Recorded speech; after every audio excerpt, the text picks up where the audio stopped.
হঠাৎ করেই কিন্তু বিকল হয়ে গেল ভারতের পুরো ইউপিআই সিস্টেম। আপনার ওখানে কি বক্তব্য? আপনার ওখানেও কি গুগল পে, ফোনপে, পেটিএম এগুলো সব ঠিকঠাক চলছে? তো এখানে দেখছেন যে হঠাৎ করেই সব কিছু বন্ধ হয়ে গেল। ফোনপে, গুগল পে, পেটিএম থেকে সব জনপ্রিয় ডিজিটাল লেনদেন অ্যাপ, পেমেন্ট তো দূরের কথা, বরং রিচার্জ থেকে শুরু করে বিল পেমেন্ট বন্ধ হয়ে গিয়েছে, এমনটা অভিযোগ এসেছে। কিন্তু এমনটা কেন হলো? এর পিছনে আসল রহস্য কি রয়েছে জানতে হলে আজকের ভিডিওটি আপনাদেরকে মনোযোগ সহকারে দেখতে হবে। গতকাল অর্থাৎ 11ই এপ্রিল শনিবার দুপুর 12টা নাগাদ হঠাৎ করেই অসংখ্য ব্যবহারকারী সামাজিক মাধ্যমে ক্ষোভ প্রকাশ করে থাকেন এবং তারা জানান যে তাদের ইউপিআই পেমেন্ট হচ্ছে না। পেমেন্ট স্ক্যান করেও টাকা পাঠাতে পারছে না তারা, আবার কেউ রিচার্জ করতে ব্যর্থ হয়ে যাচ্ছেন। ইউপিআই পেমেন্ট বন্ধ হয়ে গেলে যে কি অসুবিধা হতে পারে তা সকলেই আমরা কম বেশি কিন্তু জানি। ডাউন ভিক্টরের রিপোর্ট অনুযায়ী মাত্র কয়েক মিনিটেই অভিযোগের সংখ্যা 220টি ছাড়িয়ে গিয়েছে। এর মধ্যে প্রায় 66% অভিযোগ রয়েছে পেমেন্ট ফেল হয়ে যাওয়ার এবং বাকি ফান্ড ট্রান্সফার কিংবা অন্যান্য ইউপিআই পরিষেবা ব্যবহার করতে না পারার অভিযোগ রয়েছে। তো বোঝা গেল এখানে পেমেন্ট ফেল দেখাচ্ছে। ইউপিআই বন্ধ হয়ে গেলে যে আমাদের সকলের কি অসুবিধা হতে পারে আমরা সকলেই কম বেশি কিছুটা হলেও জানি। সেই সমস্যাটি কোথায় দেখা যাচ্ছে? যদিও এখনও অফিসিয়ালভাবে কোনো রকম ব্যাখ্যা করা হয়নি। আমার এই সমস্যাটি দেখে দিয়েছে।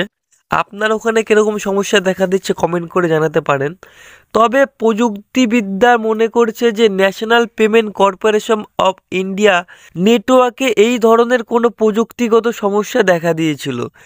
এনপিআইসি এর তত্ত্বাবধানে পরিচালিত হয় এই ইউপিআই নেটওয়ার্ক, আর এটি মূলত গুগল পে, ফোনপে, পেটিএমের মতো অ্যাপগুলির মাধ্যমে টাকা লেনদেন করে থাকে।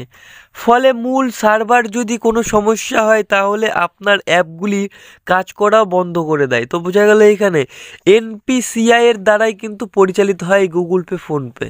তো সেটা যদি কার্যকারিতা ক্ষমতা হারিয়ে ফেলে তবে এখানে ফোনপে, গুগল পে কিন্তু অচল হয়ে পড়ে। ইউপিআই বন্ধ হওয়ার মুহূর্তে কিন্তু সাধারণ মানুষের উপর বিশালভাবে প্রভাব পড়েছে। এই মুহূর্তে দেশের প্রায় দৈনিক কয়েক কোটি টাকার বেশি উপরে লেনদেন হয়ে থাকে এই ইউপিআইয়ের মাধ্যমে। আর এমন একটা সময় যখন বাজারের কেনাকাটার সময় চলছে, তখন হঠাৎ পুরো সিস্টেম বিকল হয়ে গেলে বিশাল বিপদ। অনেকেই জানিয়েছেন হাসপাতালে বিল মেটাতে পারছেন না, আবার কেউ বাসের টিকিটও কাটতে পারছেন না। সমস্যায় ভুগছেন গোটা সমাজ। আপনার ওখানে কী মত অবশ্যই কিন্তু কমেন্ট করে জানাতে ভুলবেন। আমার নিজের ইউপিআই পেমেন্ট হচ্ছে না। তো বিশেষ করে ছোট ব্যবসায়ী, হকার এবং শহরের বাইরের মানুষজন যারা এখন ডিজিটাল লেনদেনের উপর পুরোপুরি নির্ভরশীল হয়ে উঠেছেন, তারা চরম সমস্যায় পড়েছেন কিছুটা সময়ের জন্য। স্বাভাবিক, সমস্যায় তো পড়তেই হবে। তো ইউপিআই সম্পর্কে পরবর্তী পদক্ষেপ কি হতে পারে? যদিও এনপিসিআই এখনও বিশেষ রকমের কোনো অফিসিয়াল বিবৃতি দেয়নি, তবে সূত্র বলেছে টেকনিক্যাল টিম জোর কদমে কাজ করে যাচ্ছে এই সমস্যাটি সমাধান করার জন্য। ঠিক কবে নাগাদ পরিষেবা স্বাভাবিক হবে তা এখনও স্পষ্ট করে জানানো হয়নি।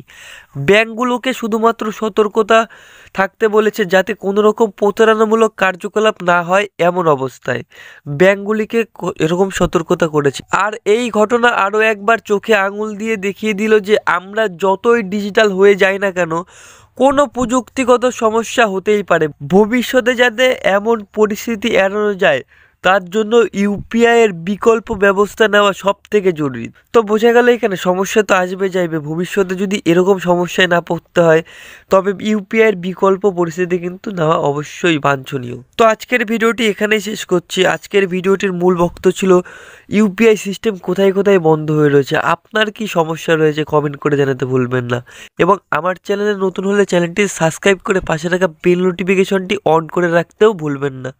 আজকের মতন এখানেই শেষ করছি।